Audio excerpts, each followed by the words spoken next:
Suman TV ప్రేక్షకులకి నమస్తే. ఈరోజు మన ముందు ఒక గెస్ట్ ఉన్నారు. ఆయన ఏమంటున్నారంటే, మీరు జాగా కొనాలంటే హైదరాబాద్ చుట్టుముట్టు అది మా దగ్గరనే. ఎందుకంటే అలాంటి ఆఫర్స్, అలాంటి ఒక బంగారం లాంటి భూమి మీకు ఎక్కడ దొరకదు, అది మా దగ్గరనే దొరుకుతుంది విత్ బెస్ట్ ఆఫర్స్.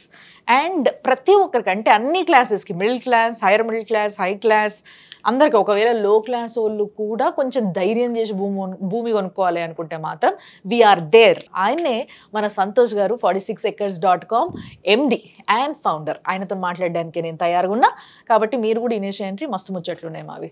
నమస్తే అండి. నమస్తే మేడం. సో ఈ వరంగల్ హైవే ఇంపార్టెన్స్ ఏంది, అసలు అక్కడ ప్రాజెక్ట్స్ చేయడానికి కారణం ఏంది, మీ మెయిన్ ఉద్దేశం? వరంగల్ హైవే మనం అబ్జర్వ్ చేస్తే వరంగల్ హైవే అనేది ఒకప్పుడు NH 202, ఇప్పుడు NH 163 అయింది. అవును. అంటే NH 202 ఉన్నప్పుడు హైదరాబాద్ నుంచి బయలుదేరి వరంగల్ డెడ్ ఎండ్ అనమాట, వరంగల్కి లాస్ట్. వరంగల్ హైవే అనేది ఇంకా వేరే ఏ జిల్లాలను కలపదు, ఏ రాష్ట్రాలను కలపదు, ఎటు వెళ్ళదు. There is no state highway, district highway. Warangal highway speciality ముఖ్యంగా చెప్పదలుచుకుంది ఏంటంటే shortest highway to Delhi, from Hyderabad to Delhi. ఇప్పుడు మనం ఢిల్లీకి వెళ్ళాలంటే నాగ్పూర్, మహారాష్ట్ర తిరిగి వెళ్తాం కదా, ఇప్పుడు డైరెక్ట్ మనం ఛత్తీస్గఢ్, MP, UP. ఓహో, స్ట్రైట్. ఇన్నాళ్ళు ఎందుకు ఆగిందంటే ఫారెస్ట్ ఏరియాలో నక్సలైట్లు మనకు ఆ డెవలప్మెంట్ అనేది అడ్డుకోవడం వల్ల అది డిలే అయింది. ఇప్పుడు అన్ని క్లియరెన్స్ వచ్చేసినాయి, బ్రిడ్జ్ కూడా కన్స్ట్రక్షన్ అయిపోయింది. మీరు అబ్జర్వ్ చేయొచ్చు వరంగల్ ఇప్పుడు ఎంత బాగా డెవలప్ అయింది. CC రోడ్, సిమెంట్ రోడ్ వేసిండ్రు. ఒకప్పుడు సింగిల్ రోడ్, డబుల్ రోడ్ ఉండేది, ఇప్పుడు 4 లైన్ రోడ్ అయిపోయింది, 6 లైన్ రోడ్ అయింది. సో ఇది మేజర్ అడ్వాంటేజ్. సో మీరు అనొచ్చు ఈ హైవే ఢిల్లీకి కనెక్ట్ అవ్వడం వల్ల ఇండస్ట్రీ క్యాడర్ అవుతుంది, బిజినెస్ రోడ్ అవుతుంది. అండ్ రెండవది ఈ రోడ్ స్పెషాలిటీ రైల్వే ట్రాక్ ఉంటుంది. సో ఈ రైల్వే ట్రాక్ ఉంది కాబట్టి మీకు ఇంపోర్ట్ ఎక్స్పోర్ట్ కి green belt industry cadre develop అవుతుంది.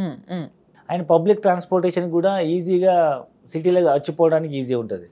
అండ్ మేము స్టెప్ బై స్టెప్ చూసుకుంటూ పోతే గట్కేసర్లో మనకి ఈస్ట్ హైటెక్ సిటీగా డెవలప్ అయింది వరంగల్ హైవేలో.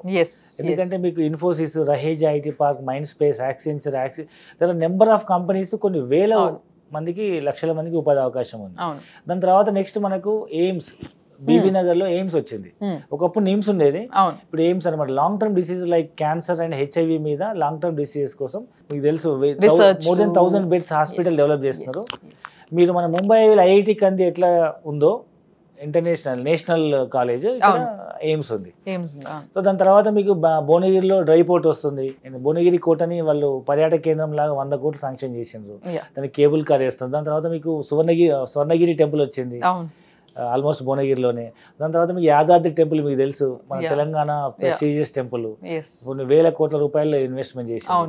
దాని తర్వాత మీకు ఆలేరు కొలనుపాక జైన్ టెంపుల్ వాళ్ళు ఫేమస్. అది అక్కడ వాళ్ళు సుమారు 1000 ఎకరాల్లో 3500 కోట్లతో సిద్ధక్షేత్ర ధామం అని ఒక పెద్ద వరల్డ్ క్లాస్ సిటీ డెవలప్ చేయబోతున్నారు. మీకు యాదాద్రి, ఆలేరు మధ్యలో నుంచి రీజనల్ రింగ్ రోడ్ వెళ్తుంది.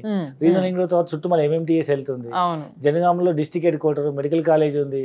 మీకు మళ్ళీ కల్లెం టెక్స్టైల్ పార్క్, అసలు నిజంగా వరంగల్ వరకు Kakatiya textile park. So there are number of industries వచ్చినాయి. సో ఇదంతా ఆల్మోస్ట్ ఇప్పుడు హైదరాబాద్, వరంగల్ కలిసిపోయినట్టే ఉంది. సో సార్, యాక్చువల్గా ORR పడ్డప్పటి నుంచి ORR చుట్టుపక్కల ఆనుకొని ORRకి ఇటువైపు ఒక 2 కిలోమీటర్ల లోపల వరకు కూడా ఫుల్ డెవలప్మెంట్, అసలు విపరీతంగా ఉంటున్నారు, ల్యాండ్స్ విపరీతంగా విల్లాస్ కడుతున్నారు. సో ఇట్లా ORRకి దగ్గరలో ఏమైనా ప్రాపర్టీస్ ఉన్నాయా మీది? సో మనకి ఇదే వరంగల్ హైవే పైన మనకు ORR జంక్షన్ నుంచి ఇప్పుడు కొత్తగా Infosys, Raheja IT park, east హైటెక్ సిటీ నుంచి కేవలం 10 నిమిషాల దూరంలో, లేదా వరంగల్ హైవే మనకు ఎయిమ్స్ నుంచి 10 నిమిషాల దూరంలో, లేదా అటుపక్క నుంచి మనకు కీసర టెంపుల్ కూడా కేవలం 10 మినిట్స్ దూరంలో ఒక 150 acres mega gated community HMDA project ఉంది. ఫస్ట్ ఫేజ్ 90 ఎకరాలు, సెకండ్ ఫేజ్ ఒక 50 ఎకరాలు ఉంటుంది అనమాట. సో ఫస్ట్ ఫేజ్ మనకు గజం భూమి మనం 15,000 రూపాయలు కోట్ చేస్తున్నాము, 200 గజాలు 30 లక్షలకు వస్తుంది. సో దీంట్లో అన్ని డెవలప్మెంట్స్ అయిపోయినాయి, like main arch, entrance, BT road, electricity, drainage, avenue plantation, footpaths, అన్ని డెవలప్మెంట్స్ కంప్లీట్ అయిపోయినాయి. అండ్ ఈ కమ్యూనిటీలో కట్టుకునే వాళ్ళకు 50,000 SFT క్లబ్ హౌస్ కూడా కన్స్ట్రక్ట్ చేసిస్తున్నాము. Very nice. And beautiful parks, landscaping, మంచి హిల్ స్టేషన్, మీకు మంచి హిల్ పైనే మనం డెవలప్ చేసినాము. పైన నిల్చొని చూస్తే వరంగల్ హైవే కనిపిస్తుంటది, ఎయిమ్స్ కనిపిస్తుంటది, కీసర టెంపుల్ కనిపిస్తుంటది, గట్కేసర్ వైపు అన్ని మంచి వ్యూ ఉంటది. అండ్ HMDA లేఅవుట్, మీకు లోన్ వస్తుంది, ఇమీడియట్ ఇల్లు కట్టుకోవచ్చు. నేను కట్టుకోవచ్చు. సో ఈ ప్రాజెక్ట్ స్పెషాలిటీ ఏంటంటే మీకు సిటీలో గట్కేసర్ చుట్టుపక్కల మీరు ఒక అపార్ట్మెంట్ కొనాలన్నా ₹1,00,00,000 ఉంది. ఇదే ₹1,00,00,000 మీరు ఇక్కడ పెడితే మీకు ఇండిపెండెంట్ హౌస్ పెద్ద డూప్లెక్స్ ట్రిప్లెక్స్ విల్లా వస్తుంది. అట్లీస్ట్ ఒక మిడిల్ క్లాస్ పర్సన్ ఇల్లు కొనుక్కోవాలనుకుంటే 15,000 గజం అంటే 200 గజాలు 30 లక్షలు, 20-30 లక్షలు ఇల్లు కూడా కట్టుకోవచ్చు. అంటే మాక్సిమం 50-60 లక్షల్లో ఇండిపెండెంట్ హౌస్ కట్టుకొని ఉండొచ్చు. Very nice. నిజంగా అసలు వారానికి ఎంత సార్ ఇక్కడ ల్యాండ్ ఎంత ఉంది? మినిమం మనం ల్యాండ్ సైజ్ వచ్చేసి 180 స్క్వేర్ యార్డ్స్ స్టార్ట్ అవుతుంది HMDA కాబట్టి. 180 స్క్వేర్ యార్డ్స్ స్టార్ట్ అవుతుంది. సో అప్రాక్స్ 200 గజాలు తీసుకుంటే మీకు 30 లక్షలు ల్యాండ్ కాస్ట్ పడుతుంది. ఓకే. అండ్ చిన్న ఇల్లు కట్టుకోవాలనుకుంటే మీకు 25-30 లక్షలు ఇల్లు అవుతుంది. 60 లక్షల్లో మీకు ఇల్లు అయిపోతుంది. ఓకే. పెద్ద ఇల్లు కట్టుకోవాలనుకుంటే మాత్రం కోటిన్నర పెడితే అది వాళ్ళ ఇష్టం లేదు. సిటీలో అపార్ట్మెంట్ కొనుక్కునే బడ్జెట్ ఇక్కడ ఒక లగ్జరియస్ హౌస్ మనం కట్టుకోవచ్చు. క్లబ్ హౌస్, అన్ని facilities, safety, security, CC cameras, gated community. Very nice, very nice. Club house తో సహా అన్ని ఉన్నాయి అన్నప్పుడు స్విమ్మింగ్ పూల్, మంచిగా వెల్ ప్లాన్డ్ ఏమంటారు కమ్యూనిటీ లాగా ఆల్రెడీ డెవలప్మెంట్ జరిగిపోయిందంటే, సో మీరు ఒకవేళ పోయి చూడాలనుకుంటే కూడా సార్ వాళ్ళు తీసుకెళ్తారు, పోయి చూసి రావచ్చు. సో అద్భుతమైన ప్రాజెక్ట్ సార్, ఇది కూడా నిజంగా ది బెస్ట్ అనుకోవచ్చు.